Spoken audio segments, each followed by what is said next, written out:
Daniela on the scene today with Talk Network Radio. We have a real treat for you just around the corner, and that is Empowered Living with Jeff Byrd. Jeff is the owner of Jeffrey Byrd Coaching, and he will be coming to you weekly to teach you more about empowered living. Hello and welcome. This is Jeff Byrd with Jeffrey Byrd Coaching, and this is Empowered Living. I'm so glad that you tuned in today. This is a subject that we're looking at today that I think is extremely important to all of us. As a matter of fact, it's one of those that it kind of crept up on me. I had originally included it in a larger presentation I was giving, and the more I thought about it, the more I realized, wow, this really sets the tone for our lives. And it's so important. The title today is, Where Are You Going? Where are you going? I know that's a song by Dave Matthews, Where Are You Going? But I think it's such a pertinent question. Where are you going? And I want to ask the question, what will it be like when you arrive there? And why are you going there? But really, this comes down to the question of, what is your vision? What is your vision? If you have a vision, maybe you don't feel like you have a vision. You're just kind of going along trying to make the best of things, but you're going somewhere. When we look back from any given destination, we will see that there were exact steps that we took that got us there. And right now, whether you realize that it's taking you somewhere or not, you are taking exact steps to get somewhere. When you look back, you will go, yep, this is where I am, and those were the exact steps that I needed to take to get where I am. Then it'll be clear. Okay, but it may not be clear ahead of time unless you think about it. We all need to think about it and make it intentional and go, okay, which steps can I take to most put myself in the path of where I want to go? Very pertinent question. Now, recently, I've been reading through the book of Isaiah in the Bible in the mornings. And there's this little phrase that has recurred over and over and over, and I'd never noticed it before, but I keep seeing it pop up. And anytime something really strikes me like that, if there's a theme in life or something that I hear or a phrase that pops up, I think it's worth paying attention to, because there's probably a reason I keep running into that. And this little phrase is, on that day, ...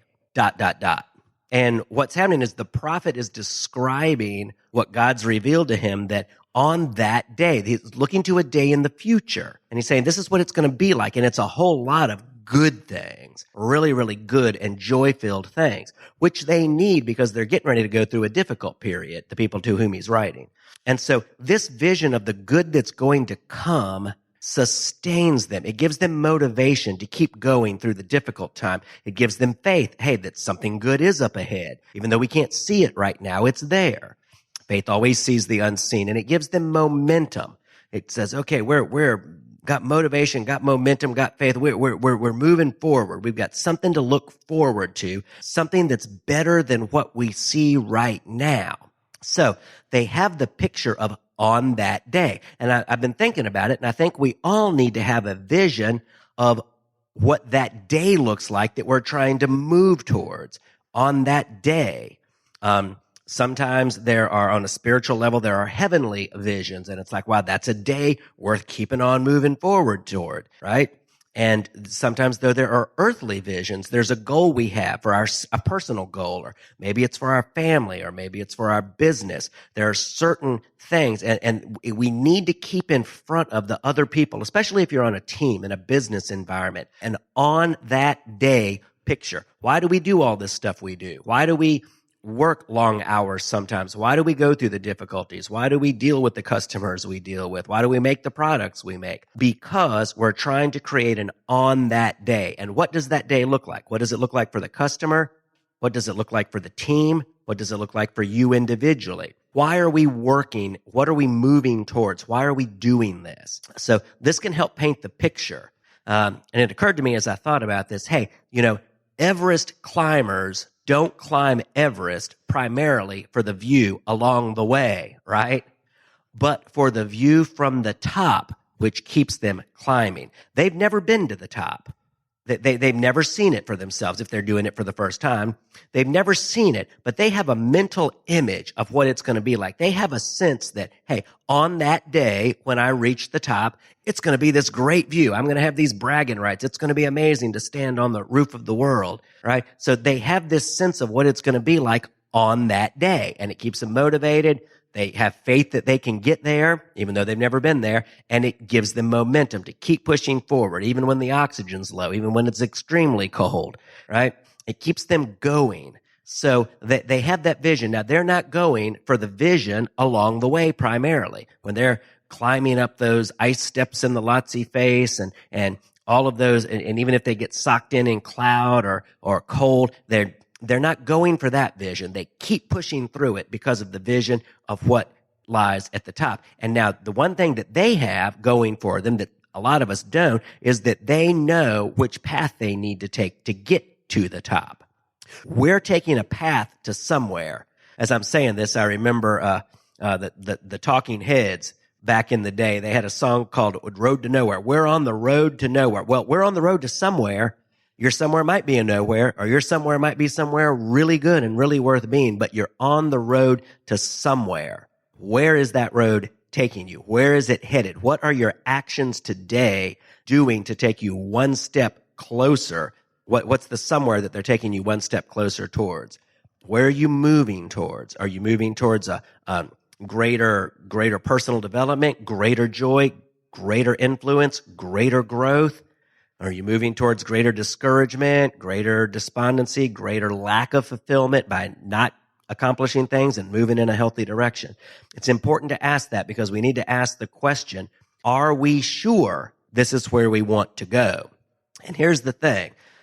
Once we have that vision in mind, we want to ask, what steps could I take differently to give me a better chance of getting where I want to go? We got to get the vision in our mind first of what we want that to look like, well, the place that we're going toward. And then we have to ask, okay, now let me work backwards. Let me work backwards from that place to where I am today and figure out which stepping stones I need to lay down so that I can step closer and closer and closer to that goal, to that vision.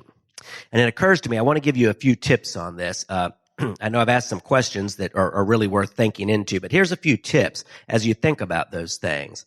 Number one is that the stronger your vision, the stronger your motivation to keep moving forward. And when I say that, the stronger your vision, what I really mean is the better your vision, the more compelling vision you have of something good, the greater your motivation is going to be to keep moving forward. I think about a student in medical school. Very difficult from what I hear. But the stronger vision they have of how they're going to help people, how they're going to take care of their family, what their life is going to be like, the stronger that vision, the greater their motivation is going to be to keep moving forward, even when the going gets tough, right? We need a strong motivation to not give up. No one who ever accomplished anything worth accomplishing ever gave up. They all have that in common. No one who ever accomplished anything worth accomplishing ever gave up. That is the common denominator of all people who have accomplished something worth accomplishing. Okay, so the second question I've got for you on the tips, or the second tip I've got for you is the first question. It's, where are the steps you are currently taking leading you? Now, this is a deep question. This really requires some thought, and I hope you'll take a few minutes to think about this. Don't look at your circumstances around you. Look at the steps that you're taking. How are you responding to those circumstances? What steps are you actually taking? When you look back through your day, through your yesterday, through your week, what are the steps that you've deliberately put in place to improve the probability of a good outcome for yourself? What are those steps where are those steps you're currently taking leading you? Now, the next question is, what steps could you take to move in a direction you really want to go?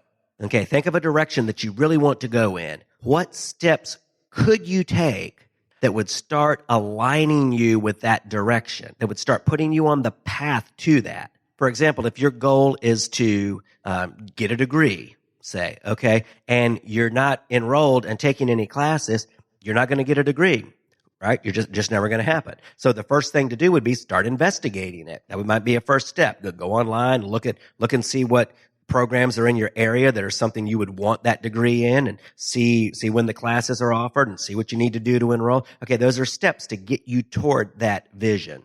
And this is true on anything that you really want. What are the steps that could put you closer to it? And we're going to get to this on a daily basis. This is the next question. How can you incorporate this into your daily practice? If you want to learn a foreign language, can you study it for a half hour a day? That'll get you that much closer to it. How can you incorporate it into your daily practice? What we do on a daily basis determines our habits, and what we do habitually determines our outcomes, right? So we need to think in this way. How can you incorporate it? Because, somebody told me years ago, Rome wasn't built in a day, but it was built day by day. We don't ever want to look down on a single day. Just because we can't get to our goal in that day doesn't mean we can't get closer to our goal in that day. What can you incorporate into your daily practice to get closer to the goal you want? Get closer to the person you want to be, to the life you want. And here's another tip. This is the last tip. This tip is to start small. If you get too big with where you start and what you try to accomplish, it may not be sustainable. You don't want to go, okay, well, if you're trying to lose a few pounds, you don't want to say, well, I'm never going to eat again for the next 2 weeks. Now, that's not sustainable. It's not wise either.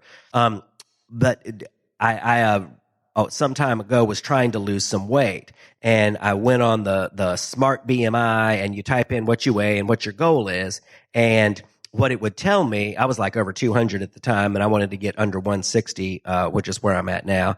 But it took a little while. But what the Smart BMI, when I would type that in, those figures in, it would say, this is an aggressive goal, and it may not be sustainable. A wiser practice would probably be start with losing 10 pounds, get that stabilized, and then set another goal. In other words, if you set the goal too big, it may just be overwhelming. It may not be sustainable. It may not be something you can do on a daily basis and have the practice and the discipline that you need to be able to sustain it. If you set too big of a ridiculous goal, you're not going to be able to sustain it. So my tip to you is to start small. Once you determine that direction, once you get that vision, and once you determine which steps, what things you most need to work on, and don't pick 20 things to work on and try to cram them into every day. Pick 1 or 2 things to change and to fit in your day. If you want to get in better shape, start exercise. And you don't exercise, start exercising a half hour a day. Work your way up. Even start 15, 20 minutes if that's all you can do. Start somewhere. Start with a small step and get used to that. Incorporate that. Make it a habit. Incorporate it into your daily practice, and then move up from there and add other things. So this is the way that we can determine where we want to go, decide where we are going on our current trajectory, and figure out how to course correct along the way and do it in a sustainable fashion and keep making progress. So again, this is Jeff Byrd with Jeffrey Byrd Coaching. If you want to contact me, you can reach me at Jeff@JeffByrdCoaching. Byrd is with a Y. Jeff@JeffByrdCoaching.com. I would love to interact with you and help any more if I can. So thanks so much. I appreciate you tuning in. I'm glad we had this time together today. I hope it's been useful to you. And until next time, God bless you.